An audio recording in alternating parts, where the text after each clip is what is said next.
नमस्कार, स्वागत है आपका आज के ताजा और बड़ी समाचारों में। तो आइए जानते हैं खबरों को एक एक करके। अगर इससे पहले कि आप हमारे चैनल पर नए हैं तो चैनल को सब्सक्राइब करके ऑल नोटिफिकेशन बिल को जल्दी से दबा दें ताकि आने वाले सभी लेटेस्ट न्यूज की जानकारी मिलती रहे।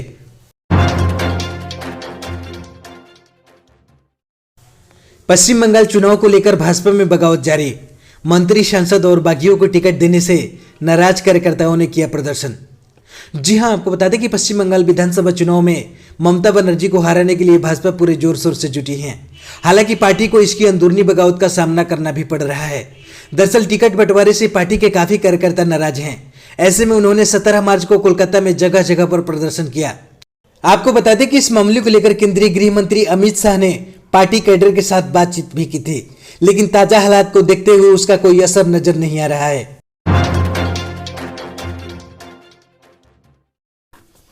पश्चिम बंगाल में ममता बनर्जी का लोगों से आग्रह, भाजपा को वोट ना दें, नहीं तो आपको जय श्री राम बोलना पड़ेगा। जी हां, आपको बता दें कि पश्चिम बंगाल में तृणमूल कांग्रेस और भारतीय जनता पार्टी के बीच चुनावी जंग जारी है। बुधवार को ममता बनर्जी की पार्टी टीएमसी अपना घोषणा पत्र जारी कर दिया है। इसके अलावा असम में चुनाव से पहले योगी आदित्यनाथ कामाख्या मंदिर के दर्शन करने के लिए वहां पहुंचे थे। मंदिर में दर्शन करने के बाद योगी यहां 3 रैलियों को संबोधित किया। वहीं तमिलनाडु चुनाव के लिए एमडीएमके ने अपना चुनावी घोषणा पत्र जारी कर दिया है और भाजपा ने असम, तमिलनाडु और केरल के लिए उम्मीदवारों की सूची जारी की है। इसके बाद आपको बता दें कि पश्चिम बंगाल की मुख्यमंत्री ममता बनर्जी ने बंगाल के झारग्राम में कहा कि भाजपा को वोट ना दें, नहीं तो आप अपने धर्म का पालन नहीं कर पाएंगे। आपको जय श्री राम बोलना पड़ेगा, आप जय सिया राम नहीं बोल पाएंगे। इसके बाद उन्होंने कहा कि भगवान राम माँ दुर्गा की पूजा करते थे क्योंकि वो उनसे कद में बड़ी हैं। वहीं उन्होंने कहा कि चुनाव आयोग भाजपा के दिशा निर्देशों पर काम कर रहा है। सीएम ममता ने अपना चुनावी घोषणा पत्र जारी करते हुए कहा कि हम बेरोजगारी कम करेंगे, 1 साल में 5 लाख रोजगार के अवसर पैदा करेंगे। ममता ने कहा कि जब टीएमसी सत्ता में आई तो हमारा राजस्व 25,000 करोड़ रुपए का था, अब यह बढ़कर 75,000 करोड़ रुपए से अधिक है। कोरोना के बढ़ते मामलों को देखते हुए एक्शन में आए पीएम मोदी। मुख्यमंत्रियों से कहा कोरोना की सेकेंड पीक को तुरंत रोकना होगा। जी हां, आपको बता दें कि देश में कोरोना मामलों में हो रही तेजी से बढ़ोतरी को देखते हुए प्रधानमंत्री मोदी एक बार फिर से एक्शन मोड में आ चुके हैं। प्रधानमंत्री मोदी ने बुधवार को राज्यों के मुख्यमंत्रियों के साथ बैठक की और बैठक में मुख्यमंत्रियों से कहा कि हमें इस कोरोना की उभरती हुई सेकेंड पीक को तुरंत रोकना होगा। इसके लिए हमें क्विक और डिसीजिव कदम उठाने होंगे। प्रधानमंत्री मोदी ने राज्यों के मुख्यमंत्रियों से कहा कि कोरोना की लड़ाई में आज हम जहां तक पहुंचे हैं उसमें आया हुआ आत्मविश्वास लापरवाही में नहीं बदलना चाहिए।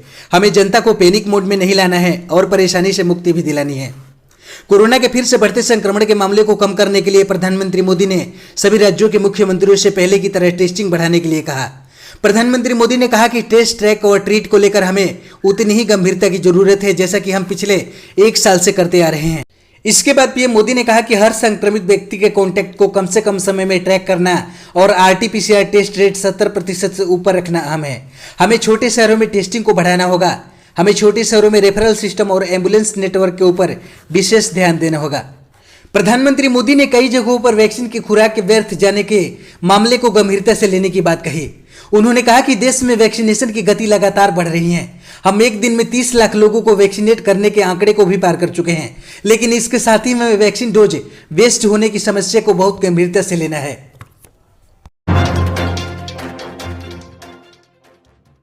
दिल्ली से टनकपुर आ रही पूर्णागिरि जनशताब्दी एक्सप्रेस के उल्टा चलने से मचा हड़कंप।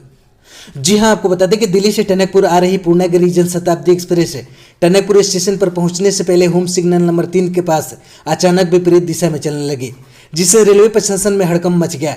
वहीं ट्रेन को उल्टा चलता देख यात्रियों में भी हड़कंप मच गया। बताया जा रहा है कि करीब शाम 4 बजे होम सिग्नल नंबर 3 के पास पशु के ट्रेन की चपेट में आकर कटने के बाद यह घटना हुई। सूचना पर आनन फानन क्रॉसिंग गेटों को बंद करने के आदेश दिए गए। बनबासा में पत्थर लगाकर ट्रेन को रोकने की कोशिश की गई, लेकिन ट्रेन नहीं रुकी। बताया जा रहा है कि खाटिमा चकरपुर के बीच गेट संख्या 35 के पास ट्रेन को रोकने में सफलता मिली। सही समय पर ट्रेन रुक गई, वरना बड़ा हादसा हो सकता था। वहीं आपको बता दें कि बनबासा रेलवे स्टेशन अधीक्षक अमरेंद्र सिंह ने बताया कि इंजन के ब्रेक फेल होने की वजह से सूचना मिलते ही बनबासा और फागपुर में रेलवे क्रॉसिंग गेट को बंद करा दिए गए थे। आपको बता दें कि सभी यात्री सुरक्षित है, कोई हताहत होने की खबर नहीं है। हाईकोर्ट के आदेश के अनुसार पंचायत चुनाव करवाएगी योगी सरकार, कैबिनेट की मंजूरी। जी हां, आपको बता दें कि प्रदेश सरकार हाई कोर्ट की लखनऊ खंडपीठ के 15 मार्च को दिए गए आदेश का पालन करते हुए राज्य में त्रिस्तरीय पंचायत चुनाव करवाएगी। इस बारे में मंगलवार को हुई कैबिनेट बैठक में प्रस्ताव को मंजूरी दी गई है। मुख्यमंत्री योगी आदित्यनाथ की अध्यक्षता में हुई इस कैबिनेट में यह निर्णय लिया गया कि हाई कोर्ट द्वारा तय की गई समय सीमा के अनुसार 25 मई तक राज्य में पंचायत चुनाव की प्रक्रिया पूरी करवाई जाएगी।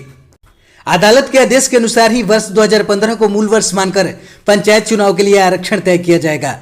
प्रदेश सरकार ने इस साल 10 फरवरी को कैबिनेट वाइज सर्कुलेशन के जरिए पंचायती राज अधिनियम में 2015 में तत्कालीन सपा सरकार द्वारा किए गए 10वें संशोधन को खत्म करते हुए 11वां संशोधन किया था और 11 फरवरी को इस बाबत पंचायती राज विभाग ने नया शासनादेश जारी किया था।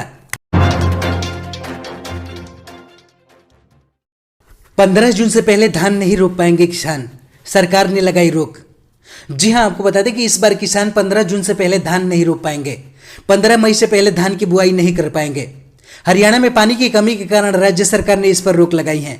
चूंकि धान की बुआई के करीब 20-30 दिन बाद धान की रोपाई होती है और दोनों ही प्रक्रिया में पानी की काफी जरूरत होती है। इस समय हरियाणा जल संकट का सामना कर रहा है। ऐसे में हरियाणा राज्य अधोभूमि जल संरक्षण अधिनियम लागू कर दिया गया है। खट्टर सरकार ने धान की खेती को हस्तोरित करने और दूसरी खेती जैसे मक्का, सूरजमुखी, कपास, सब्जियां, बाजरा और मूंग आदि को बढ़ावा देने के लिए फैसला लिया है। जो किसान धान की फसल छोड़ रहा है उसे सरकार पैसा दे रही है। इसके लिए मेरा पानी मेरी विरासत योजना शुरू की गई है, जिसके तहत धान के बदले दूसरे फसलों की खेती करने वाले किसानों को प्रति एकड़ 7,000 रुपए की प्रोत्साहन राशि सरकार दे रही है। हमारे चैनल पर बने रहने के लिए बहुत बहुत धन्यवाद। दी गई जानकारी से अगर आप संतुष्ट है अथवा नहीं, अपनी राय कमेंट बॉक्स में जरूर दें। जय हिंद।